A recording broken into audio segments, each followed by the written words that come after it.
Welcome everybody to Tiny House Talk Tuesday. Hope you guys are doing well.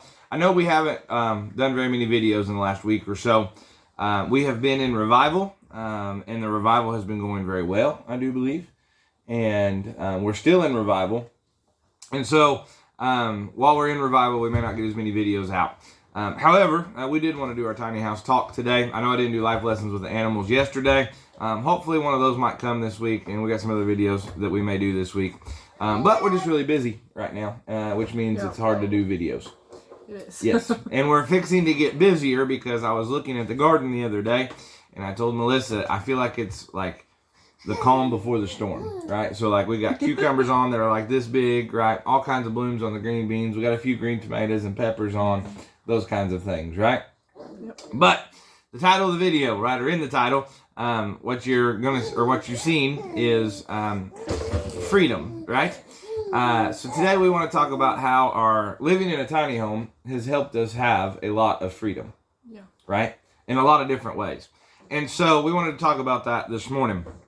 If I sound like I got a frog in my throat, it's just because of preaching through the revival, right? But we wanted to talk about that freedom this morning because we talk about a lot of things with this tiny home and the ways that it's good, the ways that it's bad. But this is a giant one for us, a giant good thing, right? That makes everything has cost, everything has sacrifice. I mean, everything, right? Mm-hmm. And so whenever you are weighing out the pros and cons for this is a great big pro that's going to overtake a lot of the cons for me, right? Yeah. So I got to feed Bobo some Cheerios here beside me. That way he will stay happy and not throwing a fit. He likes his Honey Nut Cheerios, don't you, Bobo? Yeah. All right. So, freedom. What are some of the ways the tiny home has allowed us to have more freedom? Well, I'm going to mention one right off the bat, and obviously it's financially, right? Mm-hmm. Financially, we have more freedom than we had living in our other house that we used to live in. Yeah. Now, not as much freedom would we have as we would have had if everything didn't get so crazy expensive right now, right? So some of that, I guess, is kind of offset for sure because of gas being so high and groceries being so high now and all of that. But we still have more financial freedom than we did have.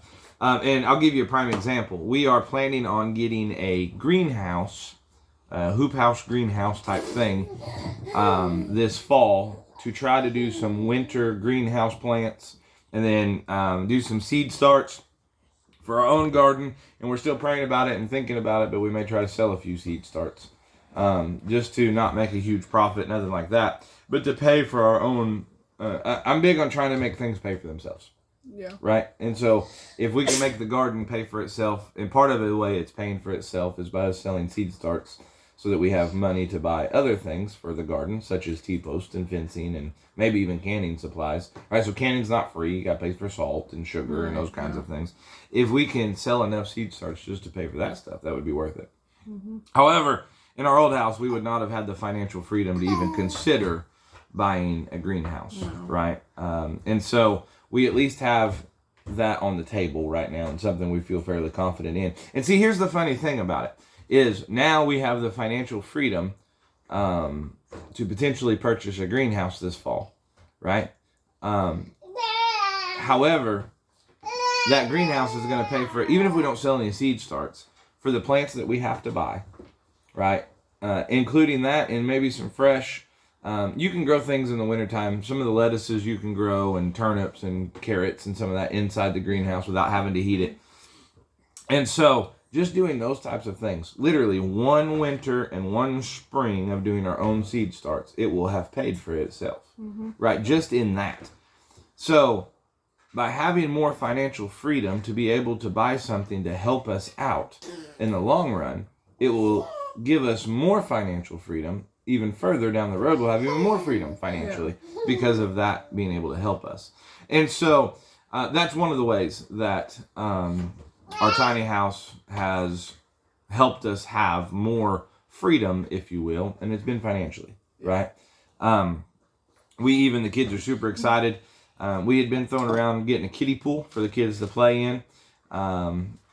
like one of them kind of bigger plastic pools that you see at Walmart or wherever, right? Well, we got on the Amazons, as many people do, right? And got to looking, and we found one of those pools at the inflatable park. You just blow up the top, right? And the water fills it up, and that top ring kind of holds all the water in. Relatively cheap, right? So I'm talking like $60, and it's like a 10-foot. It came with like a pump and stuff. Yeah, it comes with all kinds of stuff. And for like $60, right? It's a 10-foot pool that's only like 30 inches deep, right? It's not like it's 5 foot deep or nothing. But I was talking to Melissa, and I said, even though we live so close to the river, as expensive as gas is, it wouldn't take very many trips to the river. Plus, you got to figure out your food, and we may have to buy certain foods to cook down there on the grill or whatever. So you're going to change your grocery bill a little bit. It wouldn't take very much time for that little pool, really truly to pay for itself with the kids playing in the water and all that good stuff, right? And so got one kind of big enough. I mean, you could even. Oh, I'm gonna lay in that thing like a beached whale. I'm pretty excited about it. That's gonna happen. Be out there working in the garden, and I'm gonna get in that swimming pool and look like Free Willy laid out on the beach. That's what I'm gonna. Hopefully, you guys all know that movie. That's an old movie. Like probably nobody under our age watching this video knows what I'm talking about. But anyway, there used to be a movie about a whale, and that was my joke. So I hope you caught on to that. Anyway, I need to find some new jokes. Yeah. Thank you. Yes, you do. All right. So freedom. It will allow us to have more freedom in those ways, which will actually, once again, we're still going to go to the river, don't get me wrong, and play around in the water and those kinds of things. Yeah. But having another option that we don't have to spend fuel on right now, and that will actually, by spending a little bit of money now, it will actually save us money in the long run. And it makes a big difference when you really, couldn't look into getting that kind of stuff before. It feels really good to have just that little bit. Just you know what I mean? Of financial freedom. Financial freedom, too. Yeah, it's really a blessing. It really is. It is, to be able to do those things and to allow, for God to allow us to do those things. Yeah. And for us to be able to actually help us even more in the long run. Yeah. Right? What a blessing that is. And so we're thankful for that. Yeah. What's another way?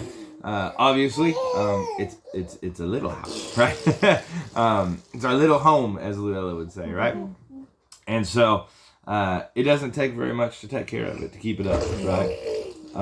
And so our time, we have more freedom with our time. Yeah. Which, I'm going to say it this way. I've had times in my life that I've had lots of financial freedom. I've had other times where I've had almost no financial freedom, or really no financial freedom, right? Everything was dedicated and we had to use it for certain things. And if we didn't, then everything was going to fall apart. We've had those times.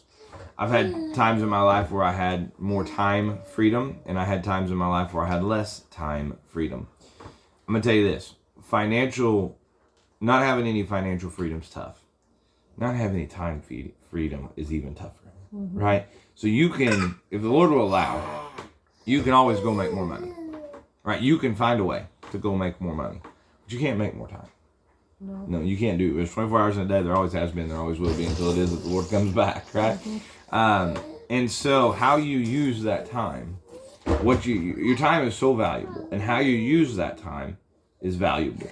And if you can have something like this tiny home where it doesn't take as much to take care of it, and then you can use your time to do other things, more things that you either enjoy or things that can help your family out. Maybe you never had time to dedicate to a garden before. But all of a sudden now you're living in this tiny home and you don't have as much to take care of, and now you can dedicate time to your garden.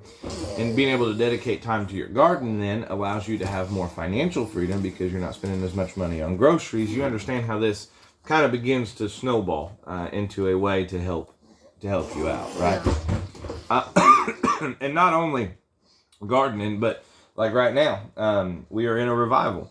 And that revival is good, and we're very thankful that the Lord has given us this opportunity to be in a revival. But that revival is a long ways away from the house.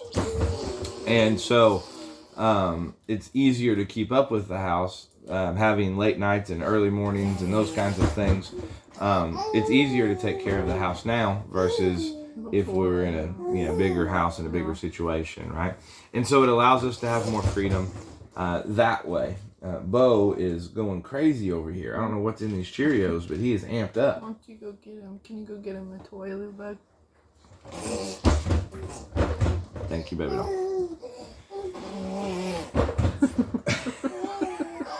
So I know you guys can't see him, but he's going berserk over here, making all kinds of noises, and for some reason he's got this deal where in his chair he just likes to throw himself back and like laugh and thinks it's hilarious. I don't know what his deal is. I would say another way that a tiny home helps you have more freedom is it helps you have the mindset that it's okay.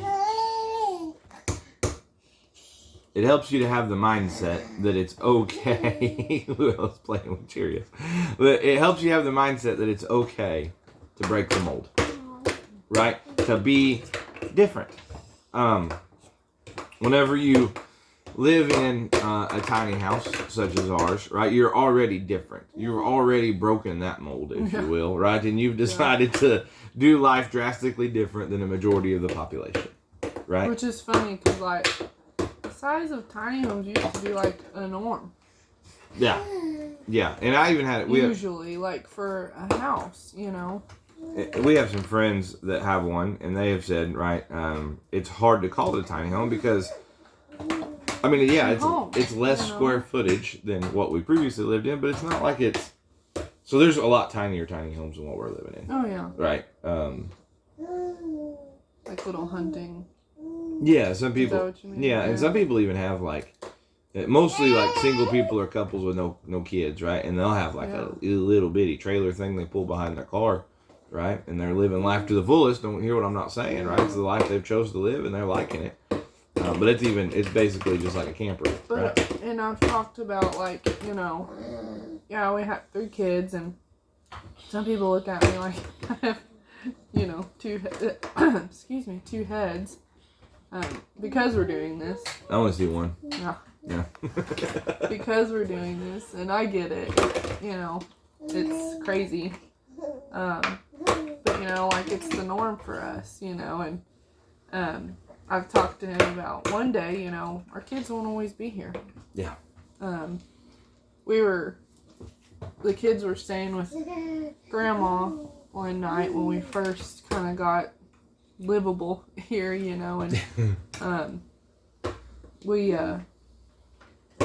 it was late night, early morning kind of thing, and it was nice. Like it was just me and him, and like the size was just nice of the home, and I thought like this will be nice, if we do stay in this long term.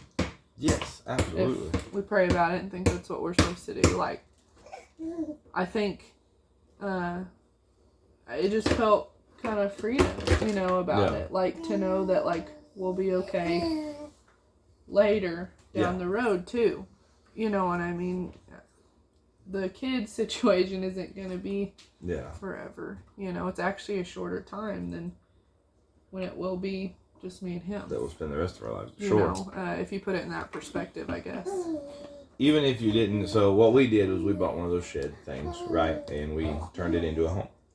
But even if you didn't do that and you just downsized, right? To like maybe you typically live in like a 2,500 square foot home, and you downsize to let's say a 1,500 or a 1,200 square foot home, right?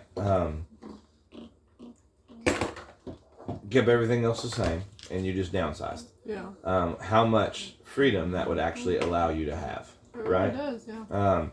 It may seem like in your head, like I couldn't do that, I wouldn't want to do that, I wouldn't want to live in a smaller space. But what if that smaller space allowed you to have more freedom to do other things that you enjoy? Mm-hmm. Think about it this way.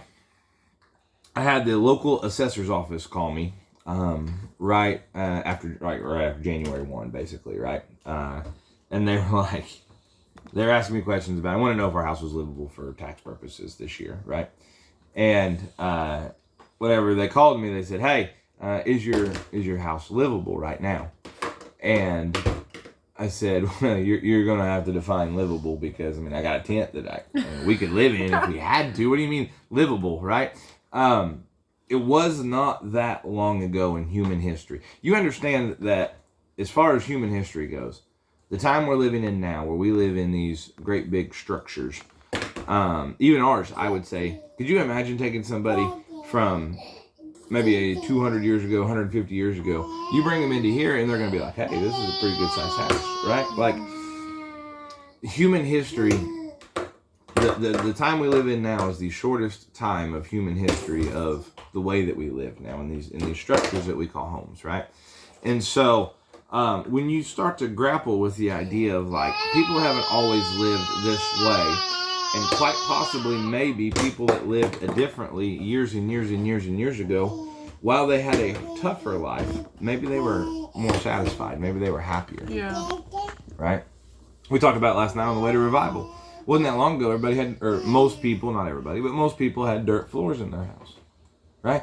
And could you imagine today going to somebody's home and they're just happy as can be, right? Happy as a lark. Yeah. But they got dirt floors in their home. Right? Maybe no indoor plumbing. Maybe they got an outhouse and maybe they have to go fetch water, or maybe they've got a well right there that they can hand pump water to or whatever. Like, that was not that long ago that almost everybody lived in that norm. Some of our other videos, talk about this stuff. And it makes it to where you can be able to be more thankful and help you spiritually. Yeah. It helps it not only with the freedom we're talking about today, but perspective. If you haven't already, check out some of them other videos for our tiny house talk. We will put this in a playlist, and somehow sometimes some videos sneak into our playlist. I don't know how they get there from like other people. I'm not sure how that always works, but we try to put these in a playlist so you can just go through and watch all of our tiny house talks.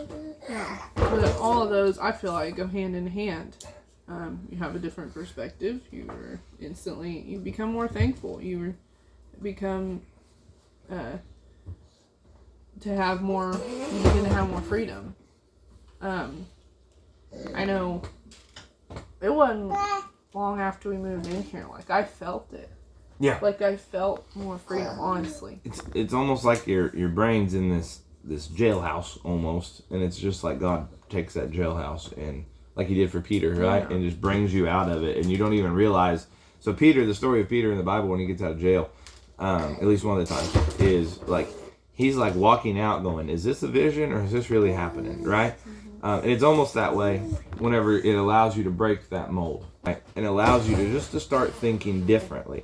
And I want to say it this way, right? If you think to yourself, well, those people had a harder life and they probably weren't happy. I'm going to say it this way. How many of you guys have washing machines and dryers and microwaves and electric and propane ovens and refrigerators and all of the modern day conveniences that we all have? How many of you have more time now than they had, say, 200 years ago, where they actually went and they visited family and they spent time with people and they spent time with one another, right? We don't do that today. And people just fill their other time with other things. Like, what are you filling your time with? Yeah. You know what I mean? Yeah. Yeah. Could you imagine? Could you imagine just to have a little bit more freedom in your life? All you had to do was live in a smaller structure, right? So at the end of the day, you need shelter, food, and water. Not necessarily in that order. Really, you need water, food, and shelter, right? And so when you think about it that way and you allow your brain to break the mold of society and you allow yourself to go to that point, it may actually be very, very freeing for you. So part of it, again, it goes hand in hand with some of the other stuff we talked about too in other videos. But I feel like for myself personally, it's helped me to not, let me fix the camera here, to not, we're in an earthquake. To not, maybe, I don't want to say not care, but I don't know what other word to use, but that's the right word. It helps you to not care so much about what society wants. What society wants or thinks what the norm is. You know what I mean? There, kind of. Sorry, you guys are kind of crooked. And that's helped me to have freedom personally. I feel like, in a lot of ways, not just spiritually, although it does. Mm-hmm. But just in general in life, you know, just because you're doing something a little different doesn't make it bad always, you know. And the reality of it is, what we're doing now today is, once again, the short end of human history, right? So actually, really, if you think about it, our society has went a different direction, and we're trying to go back the other way. Yeah. Some, anyway. Not fully. Obviously, we got lights on. Yeah. I mean, you know, we take care of our family and yeah, we have a roof over our head. We got clean water. We have clean water. We got food. We got shelter. We're doing really good, and you know, and there is freedom in that if you can become more content. Yeah, that's absolutely being right. satisfied and being content can create more freedom. And it may take some time to get there. Yeah. But God, I think, wants you to have freedom in your life. Yeah. So. Not just, I mean, especially spiritually, like in your soul. You know what I mean? So the Bible's pretty clear, right? Where the Lord is, there's liberty, Yeah. there's freedom, right? Yeah. And definitely in your soul, right? Primarily. Yeah. But then whenever. But in your life. But in your life too, right? And it gives you, when you have that freedom down in your heart, right? So I'm going to say it this way, right? You have no freedom unless you're like saved and know the Lord, right? In case you've never came to the Lord, the Bible's really, I'm still in revival mode, I guess, but the Bible is really clear, right? Today is the day of salvation. He wants each and everybody to be saved, to be born again, to come to know the Lord. So if you've never come to know the Lord, never come to know Jesus as your Savior, I ask that you do that today to have ultimate freedom down inside, right? Because... And if you're wondering how, you know, how do you have more freedom, message us, and, you know, we'll talk to you more. Absolutely. About that, Comment down below, man. We'll talk to you about it. Because that type of freedom, nobody can take away, right? They can take away our tiny house. If the government wants to, they can come here and say, you guys can't live here no more, and they can take it. There's nothing we can really do about it, right? They can take our firearms someday. Probably going to try one of these days, probably relatively soon, right? But if they take my firearms, I'm still free. Why am I still free? Because I've got Jesus living down inside of me, right? If they kill me, guess what? They just send me to heaven. Like, you know what I mean? Like, I'm not looking, I don't want that to happen, but at the end of the day, that's where the real freedom, that's where the real freedom is. Yeah. But then, there's another, you know, layer to the sandwich, I guess you would say, of, there's a cup. It's an empty cup. Don't worry, guys. And it's a metal cup. You can't break it. There's another layer to that freedom of, I believe the Lord wants us to be, you know, quote unquote, free now in such a way that we are able to mostly and primarily serve Him however He wants, right? But then also the freedom to not live by societal norms, right? To just honor Him and to serve Him and to do what He wants us to do. And, you know, I testified at church the other day about removing the scales off your eyes. Part of that you may have to get more freedom. Yeah. He wants you to be happy. Yeah. He wants you to have that freedom in your soul and, you know, in your life. And, you know, if you're not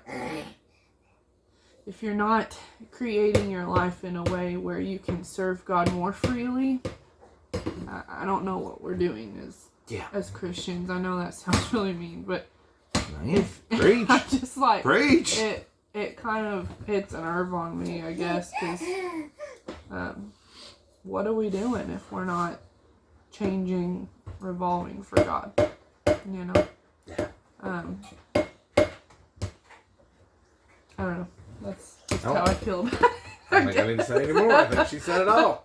But the tiny home gives us freedom for sure in many ways, like we talked about, and so can the Lord in our life.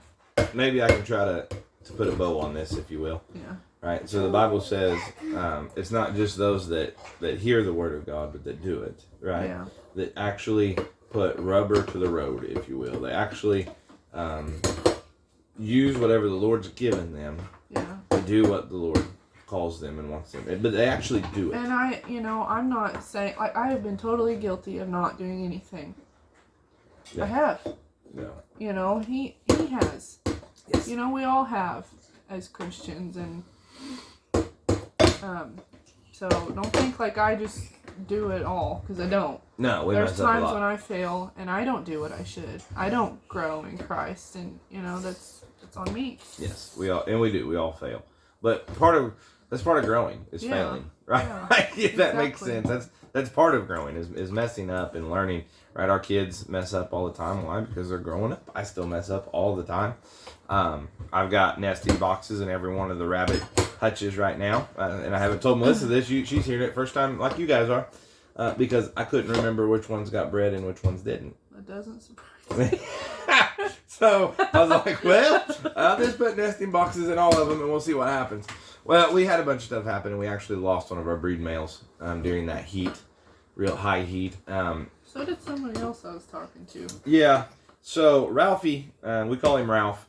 That's what the people we bought him from called him, and it just fits. So we just kept calling him Ralph, and his neck was broken. He was really young, and he just kind of jumped in circles, but he still did his job, right? And he was a good breed rabbit.